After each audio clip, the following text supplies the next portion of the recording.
মুন্সিগঞ্জ সদরের বজ্রযোগিনী ইউনিয়নের আটপাড়া এলাকায় অবৈধভাবে গড়ে উঠেছে রাকা অ্যালুমিনিয়াম ইন্ডাস্ট্রি। এই কারখানার রাসায়নিক বর্জ্যে প্রতিনিয়ত বিষাক্ত হচ্ছে খালের পানি, হারাচ্ছে মাটির উর্বরতা, ফলে তীব্র হুমকিতে স্থানীয় পরিবেশ ও প্রকৃতি।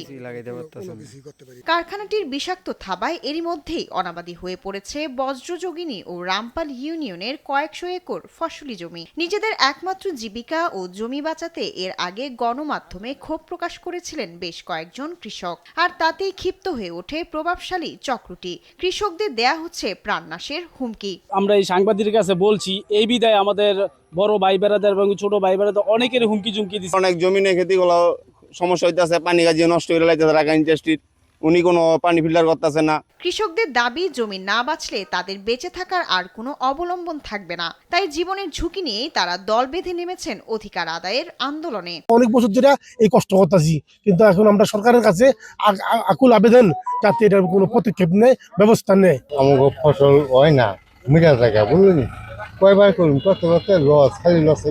এদিকে অনুসন্ধানে জানা গেছে পরিবেশ অধিদপ্তরে কোনো প্রকার ছাড়পত্র বা বৈধ কাগজপত্র ছাড়াই সম্পূর্ণ বেআইনিভাবে দীর্ঘদিন ধরে চলছে এই শিল্প কারখানা। রহস্যজনক কারণে কোনো কার্যকর অভিযান পরিচালনা করেনি মুন্সিগঞ্জ জেলা পরিবেশ অধিদপ্তর। আর এ বিষয়ে কথা বলতে কারখানায় প্রবেশে বাধা দেওয়ার পাশাপাশি পাওয়া যায়নি কারো বক্তব্য।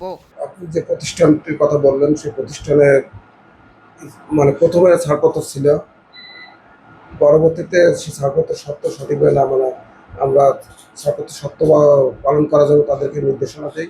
আমরা প্রতিষ্ঠানের বিরুদ্ধে অ্যাকশন নিচ্ছি। আমরা তো পাঠাইছি ঢাকাতে, আমাদের এনফোর্সমেন্ট ইউনিট প্রতিটা পাঠাইছি। কৃষি ও পরিবেশ রক্ষায় এখন দেশে সরকার প্রধানের জরুরি ও সরাসরি হস্তক্ষেপ কামনা করছেন অসহায় ভুক্তভোগী এলাকাবাসী। শায়লা খান, নিউজ ডেস্ক, দেশ টিভি।